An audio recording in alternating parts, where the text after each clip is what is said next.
प्रिय छात्रों, पिछली कक्षा में आप सभी ने पढ़ा जो एक प्रकार से संस्कृत हिंदी शब्दों की शब्दावली थी, जिसमें संस्कृत के शब्द तथा उसके हिंदी अर्थ दिए हुए थे।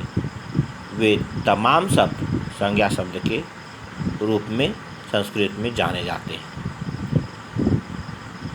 संस्कृत व्याकरण के तौर पर हमें प्रारंभिक रूप में कुछ बातें देखनी है, जिसे हम लोग ध्यान से सुनेंगे।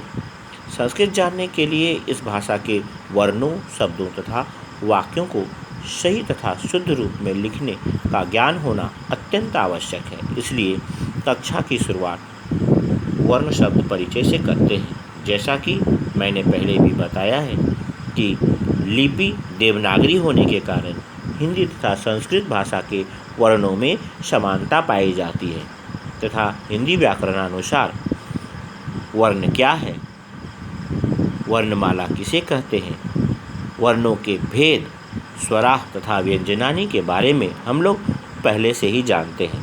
यहाँ मैं इनकी पुनरावृत्ति कर रहा हूँ। इसमें वर्ण है। वर्ण का मतलब होता है हमारे मुख से निकलने वाली वह छोटी से छोटी ध्वनि जिसका खंड या टुकड़ा नहीं किया जा सकता। वर्णों से शब्द बनते हैं, शब्दों से वाक्य और वाक्यों से अनुच्छेद, भाषा आदि का निर्माण होता है। हिंदी भाषा संस्कृत से ही बनी है, इसलिए संस्कृत को माता और हिंदी को उसकी पुत्री के समान माना गया है। अतः दोनों भाषाओं की लिपि देवनागरी ही है और देवनागरी लिपि में ही यह दोनों भाषाएं लिखी जाती हैं। दोनों भाषाओं के लिए लिपि में कोई अंतर नहीं है, इसलिए उसके अनुसार से जो भी स्वर और व्यंजन हैं वह सभी लगभग समान हैं। सिर्फ स्वर में 11 वर्णों की जगह संस्कृत में 13 वर्ण होते हैं।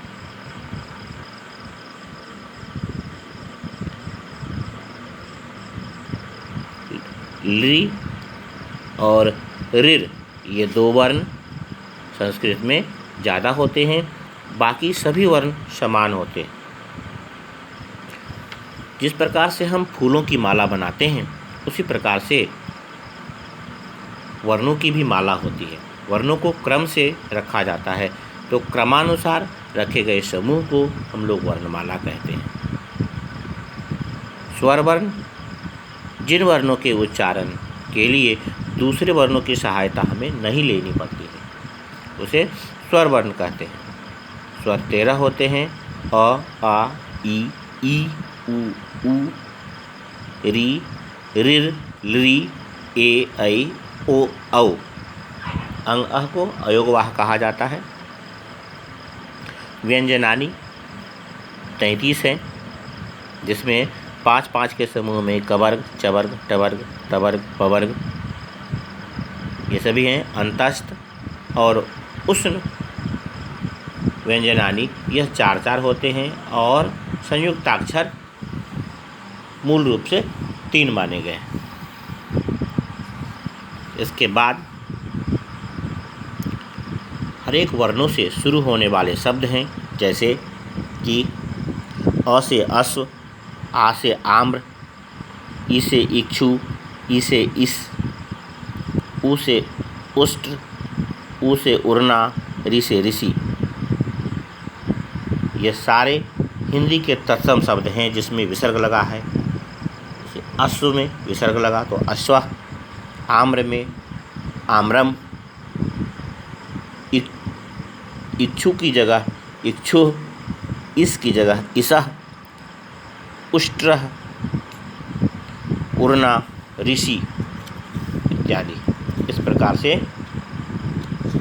वर्णों का ए से एण, ऐ से ऐरावत, ओ से ओदनम, औ से औषधम, अंग से अंगुली, क से कलश, ख से खगः, ग से गणेश, घ ध से घटी, च से चटका, छ से छत्रम, ज से जननी, झ से झल्लकम, ट से टंका, ठ से ठटका, ड से डमरू, ढ से ढक्का, तू से तूलिका, थ से थरवा, द से देवालय, ध से धनुः, न से नारिकेला, प से पत्रम, फ से फलम, ब से बकः, भ से भवनम, म से मीनः, य से यज्ञम, र से रात्रि, ल से लूता, व से वर्षा, श से शंख, स से षट्पद, स से सर्प, ह से हंस। इस प्रकार चित्र के आधार पर आप इन सभी वर्णों के हिंदी नामों को जानते हैं, उसे लिखेंगे और इसका अभ्यास करेंगे। आज सिर्फ इतना ही, इसके आगे का क्रम बाद में बतलाया जाएगा। धन्यवाद।